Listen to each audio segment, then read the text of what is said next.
बिटिया जब अपनी मताई के गले से लिपट के रोऊ थे, ईमानदारी बताना माताओं बेटी क्या कहती है? मम्मी के कान में कहते कि मम्मी पापा को ख्याल रखियो।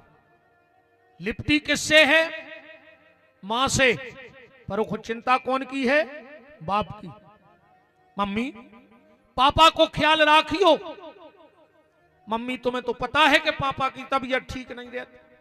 मम्मी टेम से दवाई दे दियो और तुम होने चले जो पापा को टेंशन बनत है। मम्मी लिपटी मां के गले से है पर चिंता उसे पापा की है।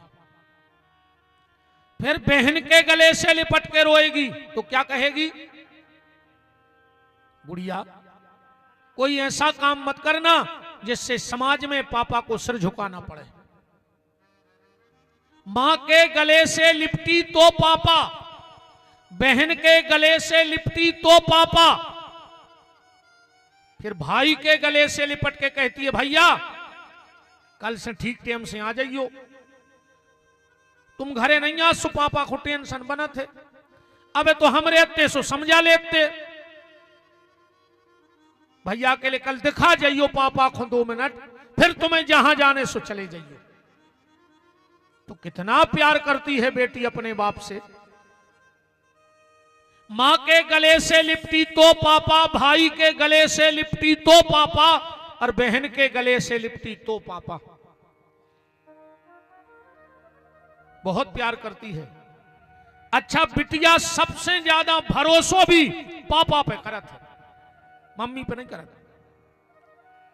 हर घर में छोटे भाई बहन होते हैं, हर घर में लड़त भी हैं। ऐसे कौन बहन भैया ने कहा है जो ने लड़त कहा है? मम्मी घर में है, पापा घर में नहीं है, और बहन भैया में झगड़ा होगा। पता है बिटिया का कहते वो समय? भैया कल ले भैया तुम्हें जितनी अति करने हुए तुम शाम को पापा खुआन दे, हम फिर बताए हैं तुम्हें। बजा नहीं कहते कि हम मम्मी से कहें, कैसे बजाना थे कि अगर हम मम्मी से कह रहे तो भली गलती भैया ने करी होए, डांट हमें पर है। मम्मी डांटता ही नहीं है भैया। और शाम को जब पापा यहाँ हैं गलती भली हमने करी होए पर डांट भैया को पिटे, कैसे हमारे पापा हमें डांटत नहीं है। इतना भरोसा करती है बेटी अपने बाप पे।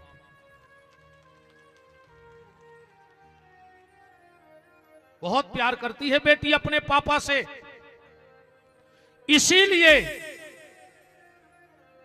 बेटी की विदाई में आपने शायद वो प्रसंग कभी किसी विद्वान के मुंह सुना हो, जब राजा दशरथ 4 बहुएं लेके अयोध्या पहुंचे। जैसे ही अयोध्या में चारों डोला महल के सामने रखे गए, कौशल्या आरती की थाली लेके दौड़ी है बहुओं की अगवानी में। और जैसे ही सीता के डोले का पर्दा हटाने लगी, बगल में दशरथ जी खड़े थे, बोले कौशल्य रुक जाओ, पहले पूछ तो लो कि हम तुम्हें क्या लाए हैं डोले में। कौशल्या बोली महाराज हम तो नहीं जानत, ये डोला में राम की पत्नी बैठी है। दशरथ बोले नहीं है, ये में राम की पत्नी नहीं है। कौशल्या बोली हम जान गए महाराज, ये में भरत की भाभी बैठी हुई है। बोले नहीं, भरत की भाभी भी नहीं है। कौशल्या बोली हम जान गए, ये में लक्ष्मण की मां बैठी हुई है। ये लक्ष्मण ने तुरंत अपनी भाभी को मां बना ला हुई है। दशरथ जी बोले नहीं देवी, इसमें लक्ष्मण की मां भी नहीं है। कौशल्या बोली समझ गए महाराज, तुम क्या कहना चाहते हो? तुम ये कहोगे कि कौशल्या इस डोले में मैं जनक के प्राण लाया हूं, क्योंकि हर बिटिया अपने बाप के प्राण होते। दशरथ जी बोले नहीं, इसमें प्राण भी नहीं है। कौशल्या बोली तो आप जाके हो कि हर बहू ससुर की शान होते, तुम जाई के हो कि कौशल्या में दशरथ की शान बैठी है। दशरथ जी बोले नहीं। कौशल्या बोली महाराज हम समझ गए, तुम आओ इशारो। क्या आप ये कहना चाहते हो कि कौशल्या अब तुम बूढ़ी हो गई हो, हम अयोध्या की नई मालकन ले आए हैं, कौशल्या ने चाबी निकाली, बोले दे दे नई मालकन को। दशरथ बोले नहीं कौशल्या, इस डोले में नई मालकिन भी नहीं है। कौशल्या ने कहा फिर क्या लाए हो, जब राम की पत्नी नहीं है, भरत की भाभी नहीं है, लक्ष्मण की मां नहीं है, जनक के प्राण नहीं है, दशरथ की शान नहीं है, अयोध्या की मालकिन नहीं, तो क्या है डोले में। राजा दशरथ खंबा पकड़ के और महिलाओं की तरह हिलकी भर भर के रोने लगे। कौशल्या जी पास में आई, कहा महाराज अयोध्या पे बड़े से बड़े संकट आए, यहां तक कि बुढ़ापे तक अपने ते औलाद नहीं भाई, फिर हमने कबू आपको रो तो नहीं देखो, और आज आप रो रहे हो। दशरथ जी के मुंह से एक ही शब्द निकलो, कौशल्या इन आंसुओं की कीमत तुम नहीं जान सकती हो। क्यों? क्योंकि तुम्हारे घर से आज तक कोई बिटिया विदा नहीं भई। कौशल्या तुम क्या जानो कि बेटी की विदाई की तकलीफ का होते, अगर भगवान ने तुम्हें बिटिया दी होती तो तुम्हें पता हो। तो कौशल्या जानती हो, जब जनकपुर में चारों बहुएं डोले में बैठ गईं, राजा जनक ने आकर के अपना मुकुट मेरे चरणों में रख दिया और घुटनों के बल बैठकर राजा जनक ने हाथ जोड़ के कहा, हे चक्रवर्ती सम्राट महाराज दशरथ, हमारी इतनी औकात नहीं है कि हम रघुवंशियों के बगल में खड़े हो सके, पर यह तो मेरी बेटी का भाग्य है कि जिसके बगल में खड़े होने की मेरी औकात नहीं है, आज उसके घर की शोभा मेरी बेटी सीता बन गई। तो महाराज दशरथ, अगर मेरी बेटी से कोई गलती हो जाए और तुम्हारे कानून में कोई दंड निश्चित हो, तो मेरी बेटी को क्षमा कर देना महाराज, और इस राजा जनक को चौराहे पर बुलाकर वो सजा डबल करके दे देना। मैं सिर झुका के स्वीकार कर लूंगा महाराज, क्योंकि मैंने बहुत नाजों से पाला है अपनी बेटी को। धन्य रे राजा दशरथ। मुकुट उठाया, जनक के माथे पर लगाया और दोनों हाथ जोड़ के कहा, जनक आज भिखारी तुम नहीं हो, आज तो ये दशरथ तुम्हारे दरवाजे का भिखारी है। आज तो तुम दानी हो, जिसने सीता जैसी बहू इस राजा दशरथ की झोली में भीख में डाल दी है, दान में डाल दी है। कौशल्या, अगर भगवान ने तुझे एक बेटी दे होती तो तू मेरी तकलीफ को समझ गई होती। बहुत कष्ट होता है जब बेटी की विदाई होती है, और जानते हो ससुराल में बेटी के लिए पापा की याद कब आती है और मां की याद कब आती है। ससुराल में पापा की याद कब आती है और मां की याद कब आती है। ससुराल में जब कोई उसे डांटता है तो उसे पापा की याद आती है। उसे याद आता है कि घर में जब मम्मी डांटती थी तो बिटिया तुरंत पापा के पहुंच जाती, देखो पापा मम्मी सवेरो नहीं भाव मुंह चलान लगी। पापा पता है क्या कहते हैं अपनी बिटिया से, बगल में बैठा ले हैं, मुंह पे हाथ थे, अरे यार बेटा तुम भी वो पागल की बातों में लगी। बाप पागल हो गई, हमारी बिटिया होशियार है, बाप पागलों की बातों में नहीं आती। और मोड़ी खुश हो गई, कहा से पापा ने समझा दो। पर जब ससुराल में सास डांटती है, ससुर डांटता है, पति डांटता है, तो बंद कमरे में जाकर वो बेटी आंसू बहाती है और उसे पापा की याद आती है कि अगर आज मेरे पापा होते तो मेरे सिर पे हाथ फेरते कि बेटा घबराते नहीं है, तुम बहादुर बिटिया हो, हमारी रानी बिटिया हो। और मां की याद कब आती है पता है, जब ससुराल में बहू पूरे परिवार को खिला करके और जो भी बचता है झूठा मूठा एक थाली में इकट्ठा करके किचन के बगल में बैठ करके एक एक कोर खाती है और उसको अपनी मां की याद आती है। अगर आज मेरी मां होती तो सबसे पहले 2 रोटी मुझे खिला दी होती, इसके बाद कोई काम करती। आज सास ने खा लिया, ननद ने खा लिया, पति ने खा लिया, पर मुझसे किसी ने एक बार नहीं पूछा क्या तुझे भूख तो नहीं लगाई। जब बहू रोटी खाती है एक एक कौर में उसे अपनी मां की याद आती है। बहुत प्यार करती है बेटी अपने मां बाप से, बहुत प्यार। कभी कभी ऐसा संयोग बन जाता है, किन्हीं किन्हीं बहनों की मां नहीं होती है,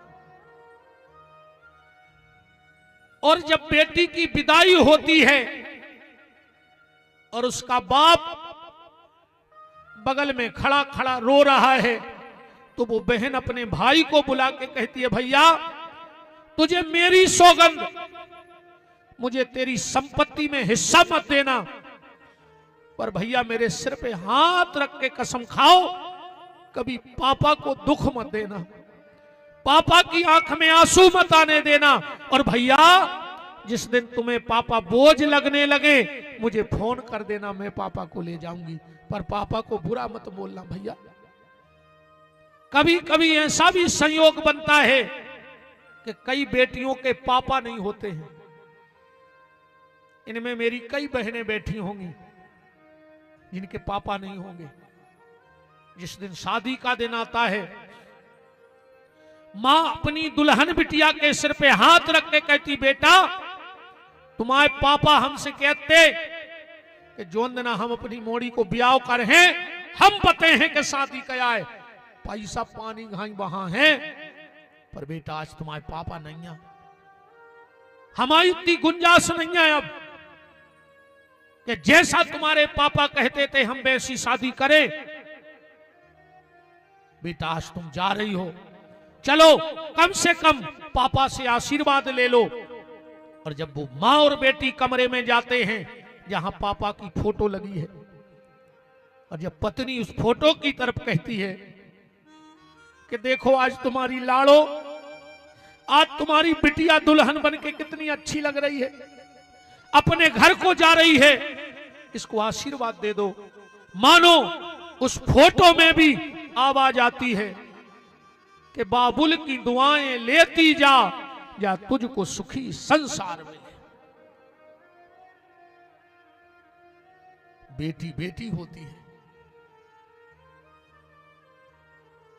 एक बात समझना, हम अपने मामा के घर जाएं, अपनी बुआ के घर जाएं, अपनी मौसी के घर जाएं, 2-3 दिन से ज्यादा हम नहीं रुक पाते।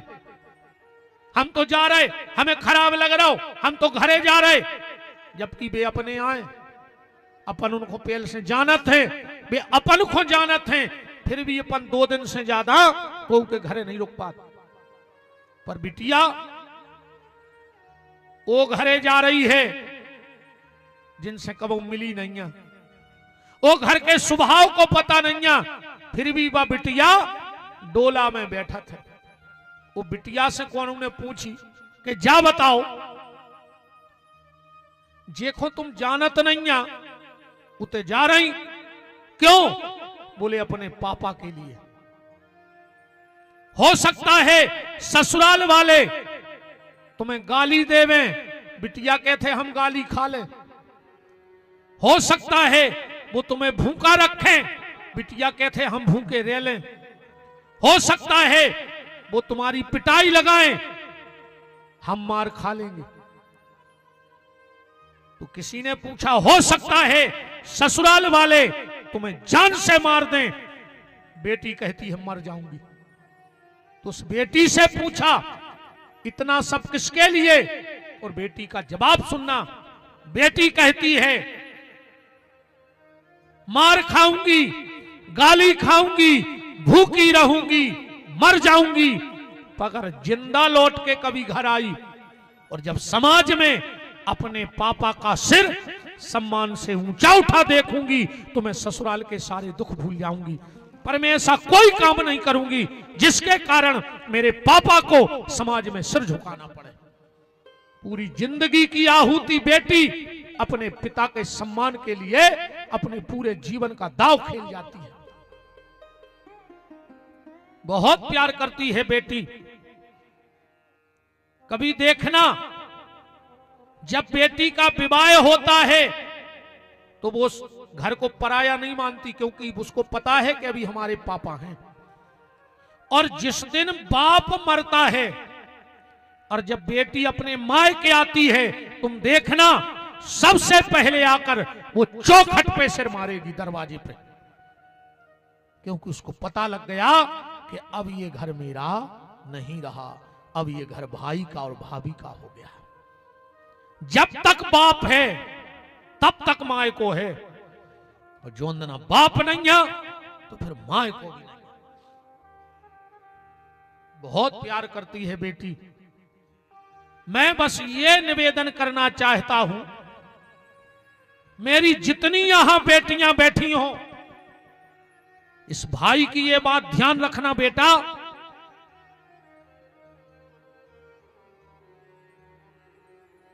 तुम्हारे पापा तुम्हारे लिए बहुत कुछ कर रहे हैं। अगर आज तुम पढ़ लिख भी नहीं हो तो तुम्हारे पापा की बदौलत पढ़ रही हो। पूछ लियो आज मम्मी से, तुम्हारी मां तुम्हारे पापा से कहती है कि बिटिया सियानी हो गई, अब तुम कहूं जा ही नहीं रहे, तो पापा पता है क्या कहते तुम्हारी मम्मी से, का तुम्हारी मूड पे बैठी, हम यहां कमा रहे, अबे हमारी बिटिया पढ़ है। तो मताई कहते कि समय खराब है, तो बाप कहते बनो रहने दे, हमें हमारी मोड़ी पे भरोसा है। बेटा जितने फक्र से तुम्हारा बाप कहते कि हमें भरोसा है, वो भरोसा ने टोरियो बाप को। तुम्हारे लाने जिंदगी जी रहा है तुम्हारे पापा। अब जब ठंड लग रही तुम दो दो पल्ली ओढ़ के सो हो, और तुम्हारे पिताजी खेत में रात में पानी दे, हो सकत करेंट लग के मर जाए, सांप खा लेवे, बिच्छू खा लेवे, फिर भी वो आधी रात खेत में पानी दे रहा हो। काहे?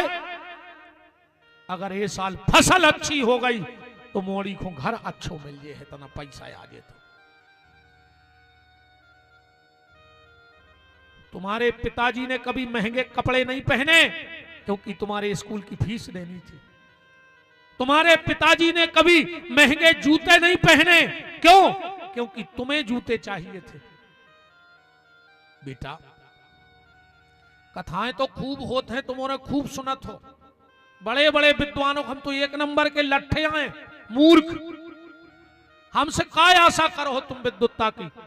हम गन्यों को गोबर करवे वाले आदमी, हम गन्यों को भूसा डारवे वाले आदमी, का जाने वेद क्या है, का जाने शास्त्र क्या है, कहां का लिखो। जब हम ही ने नहीं पढ़ो तो हम तुम्हें का बता दें। पर बेटा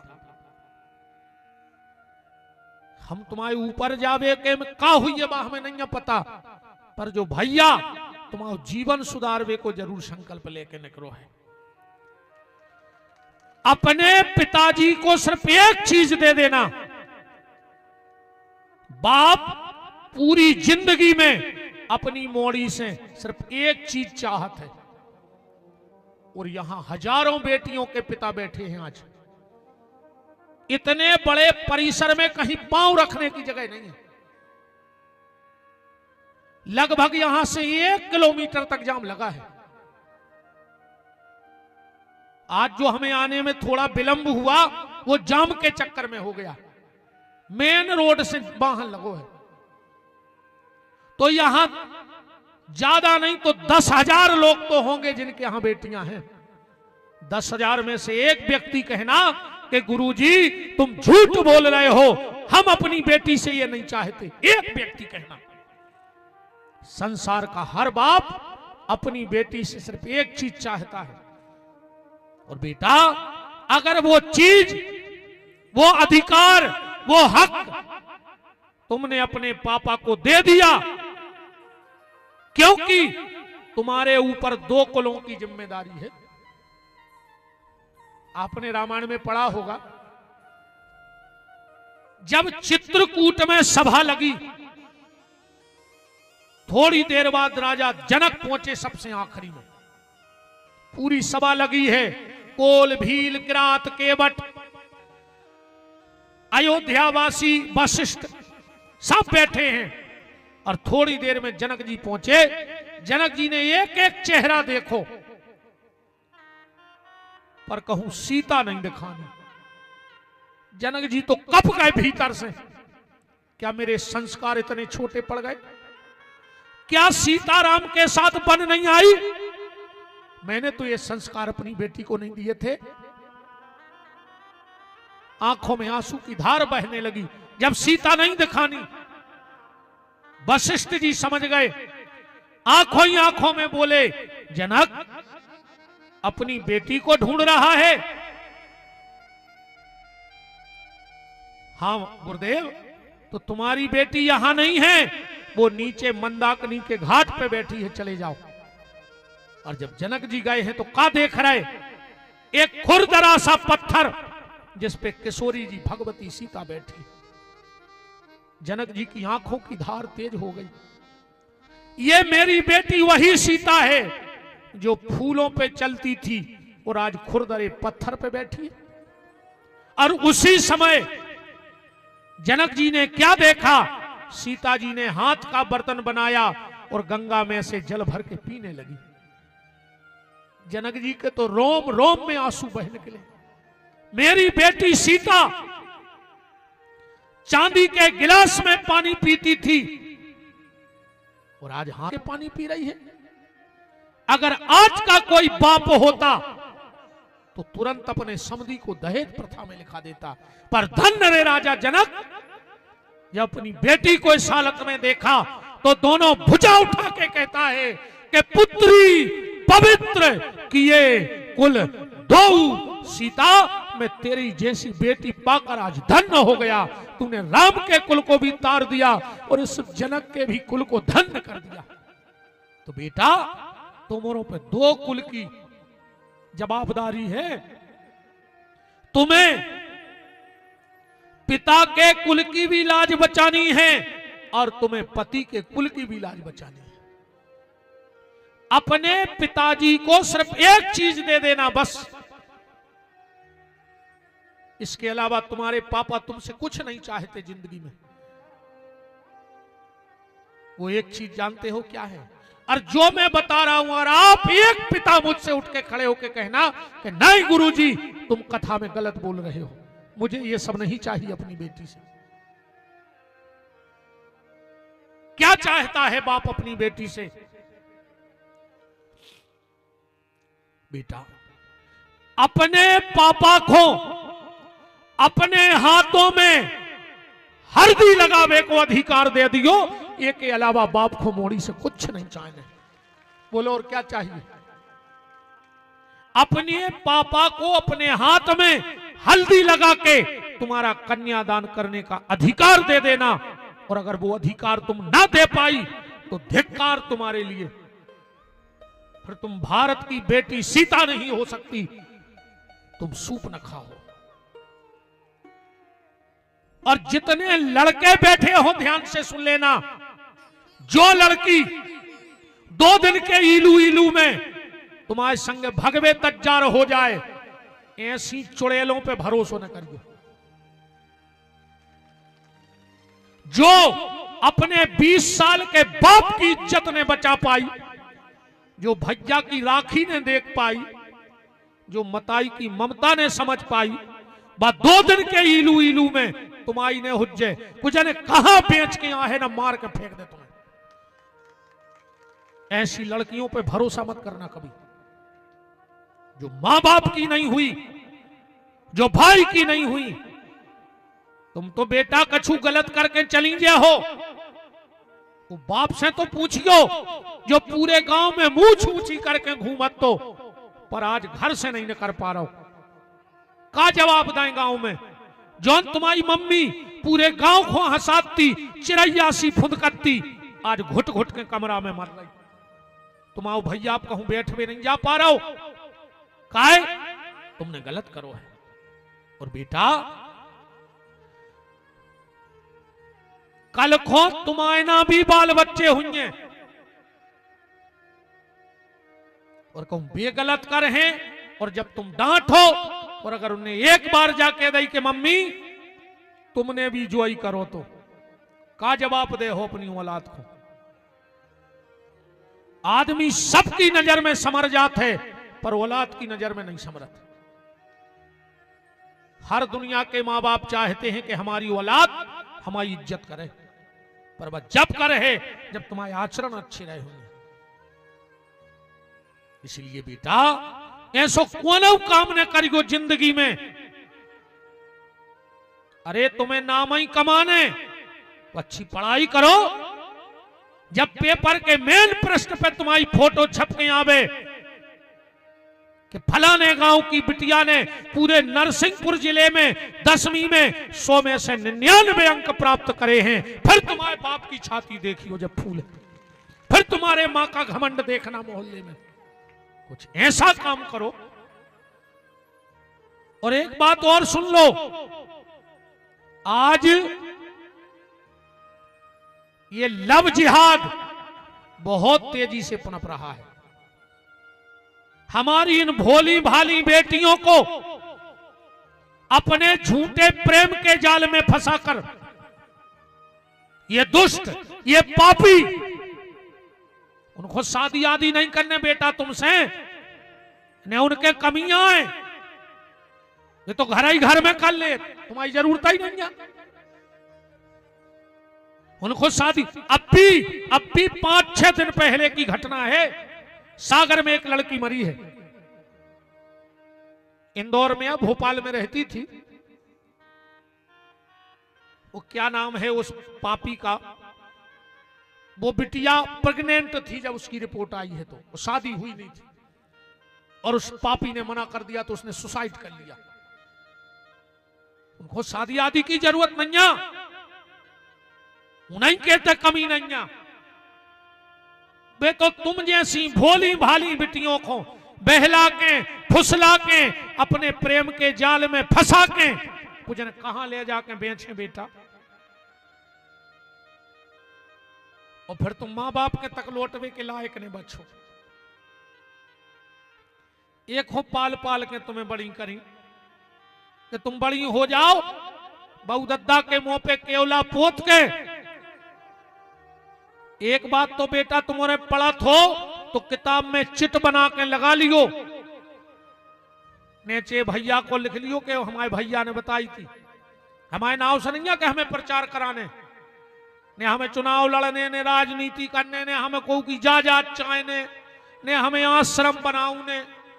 हमने कल ही कही थी कि हम तो मोड़ी के ब्याह के बाद कहूं रहे हैं ही ने हमको वहां हम गौशाला भी छोड़ दें, सब छोड़ छाड़ दें। हम तो हमें कुछ नहीं चाहने को उसे। एक चीज को ध्यान रखियो बेटा, अपने बहुदद्दा से अपने हाथ पीले तो करवाइयो, पर बहुदद्दा को मोह करिया न करियो बेटा। हरो तुमसे हाथ जोड़ के भैया की प्रार्थना है, मोह करिया करके नहीं जज्जो। और ऐसे पापियों से तो डराता ही रज्जो।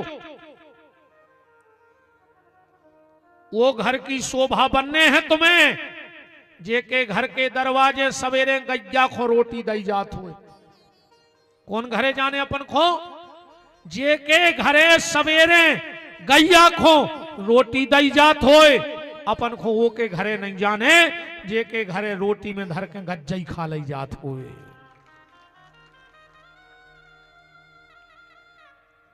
और तुम्हारों से भी निवेदन है, अपनी बिटिया को उड़ाओ, इनको डॉक्टर बनाओ, इनको आईपीएस अधिकारी बनाओ, इनको इंजीनियर बनाओ, इनको बिजनेसमैन बनाओ, इनको साइंटिस्ट बनाओ, मास्टर बनाओ, उड़ाओ, पर तितली बन के नहीं उड़जो। इनको मधुमक्खी बनाओ, इनको एक डंक भी दो संगे। अपनी अपनी बिटियों से कह दो, हमारी भी एक बिटिया है, हमने कल कही थी हमें शादी करने। हम कई बार कह चुके कि दुनिया में अगर हमें कोई से प्रेम है तो हमारी मोड़ी से बस। मोड़ी ने होती तो हमको कब के भाग गए होते, हमने मिलते को बहनों।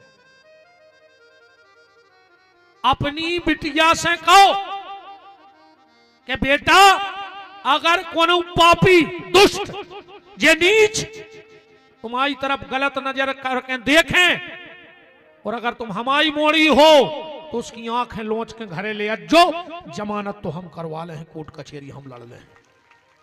देव अपनी अपनी बेटियों को इतनी ताकत कि बेटा छाती पर चढ़ के महाकाली बन के आते फाड़ लिया जे, बाकी तो हमने पट ले। ने सही 1-2 एकड़ जमीन हम बेच दे तुम्हारे लाने, पर तुम्हें छुटा के ले आए, पर उस पापी को खून पी लियो जो तुम्हारी तरफ गलत नजर से देखे। इतनी दम देखे तो देखो, वे खुदा ही डरा रही कि अब भाई पापा से के पापा हमारी को डांटे। बिल्कुल नहीं, अपनी औलाद से ऐसे संबंध बनाओ व्यवहार तो वो छोटी छोटी बात भी तुम्हें बताए कि पापा आज हम स्कूल गए थे, एक लड़का हमारे पीछे पीछे होते तक आओ तो इतनी दम तो दे कोई बात तुमसे कह सके। और दूसरे दिन उठाओ गाड़ी चलो, पहले स्कूल में शिकायत करो, अन्ना तुम तो खुदाइयों की थुतरी को चर दे सांप खाएं। इज्जत ने बची तो काकर होए जाजात को।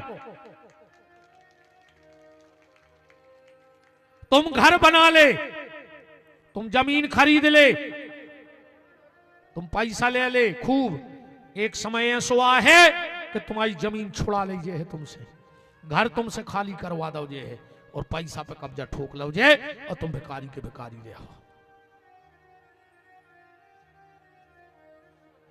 बेटा हरोई भैया की जा बात याद भर रखियो कि तुम्हें अपने बाप से हाथ पीरे करवाने हैं, अपने बहू दद्दा को मोह कर या नहीं करने।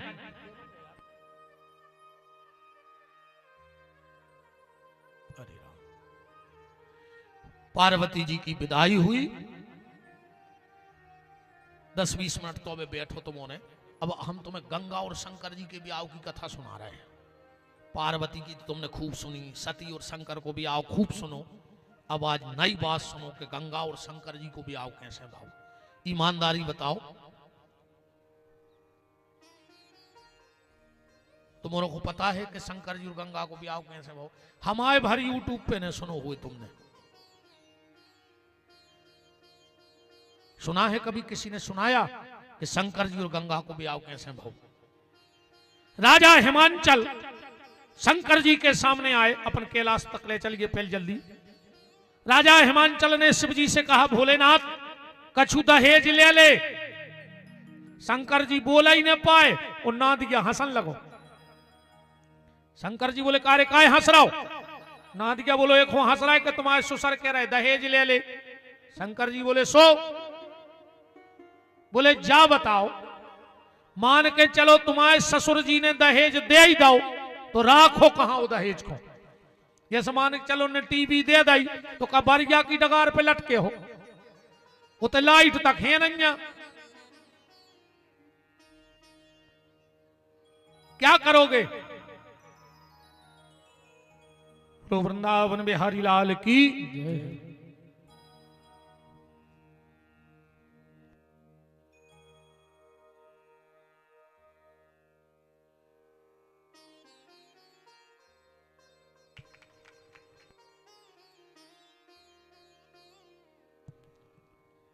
हमारे इस यज्ञ में परम श्रद्धेय पूज्य त्यागी जी शोकलपुर धाम से उपस्थित हैं और हमारे छोटे भाई परम गौभक्त श्री रमाकांत शुक्ला जी और हमारी छोटी बहन जिला पंचायत सदस्य अंजू शुक्ला जी, खूब मान है बिटिया।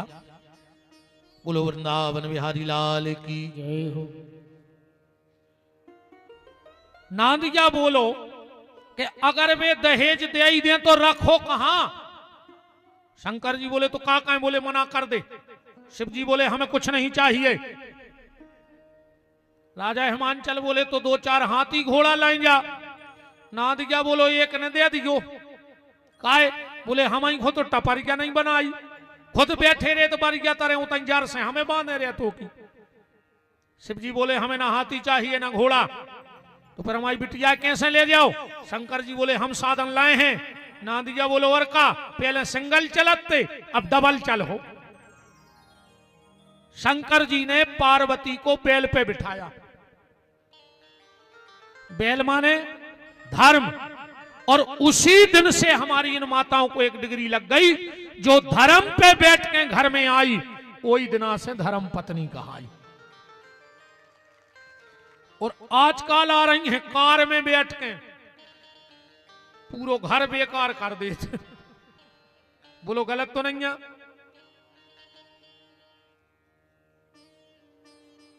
शंकर जी पार्वती चले, पार्वती जी सोच रही अब घर आहे, अब घर आहे, अब जो चीजें ही नहीं अब कहां से आ जाए बताओ, क्यों बनो हो तो आवे। चलत चलत पहुंचे कैलाश पे, शिव जी बोले देवी उतरो, बैठ जाओ। पार्वती बैठ गई चबूतरा पे। पार्वती ने सोची बहुत देर के चल रहे हैं, सो तो रेस्ट कर रहे हैं 8 घंटा, अरे 3 घंटा हो गए। पार्वती जी बोली भोलेनाथ घरे नहीं चल रहे। शंकर जी बोले कौन के? पार्वती बोली अपने। शंकर जी बोले घरे या बैठी 3 घंटा से, इतनी तो जा जाते ही अपने थे जो बढ़ गया और जो चौतरा। पार्वती बोली तुमने मकान नहीं बनवाओ। शंकर जी बोले देवी प्लाट तो ले लाओ है, बस कुटी न कर आए। कहां है प्लाट? शंकर जी बोले दुनिया में ऐसा कोनो गांव नहीं है जहां अपनो प्लाट न हुए, हर गांव में शंकर जी को प्लाट है। पार्वती बोली फिर? शंकर जी बोले देवी हम आओ है भोलो भालो स्वभाव, सुभूत करें हैं कब्जा, केस चल रहा है। शंकर जी के प्लाट क्या है? मरघटा। बताओ अच्छा ऐसा कौन गांव है जिसमें मरघटा ने हुए? चाहे 4 घर हुए मन उतनी जगह तो फिक्स कहा, चाहे स्कूल ने हो, अस्पताल ने हो, लाइट ने हो, रोड ने हो, मन ये सो कौन गांव मिल जहां शंकर जी को प्लाट ने हुए। पार्वती जी बोली तो प्लाट है? बोले हाउ भूत कब्जा ठोके। इतने में भगवान शंकर के सिर पे गंगा पे नजर पड़ गई पार्वती की। भोलेनाथ ये कौन है? शिव जी बोले बाद में बताए हैं। और शिव जी चले गए गुफा में भजन करवे। 2-3 सालें हो गई ब्याह को। एक दिन आए नारद जी, पार्वती के गुरु आए। पार्वती जी बोले गुरु जी आपकी कृपा से ऐसो पति मिलो है, अच्छा जी चाहे तो 1 मिनट में पति को सम्मान बढ़ा दें और 1 मिनट में माटी में मिला दें, ये चाहे इनके ऊपर है सब। अब हम प्रेम से बुलत जो काय सुन रही, पता है क्या कहते? आई जी, तुम्हें 2 मिनट में आई जी बना दो। पुलिस को कितना बड़ा अधिकारी होता है जी 2 मिनट में। और जो अंदर गुस्सा में रहे कहीं का है, अरे कहीं तुम में नहीं है, 2 कोड़ी की अक्कल ले तुम्हारी सीताराम हो गई। पार्वती जी बोली गुरु जी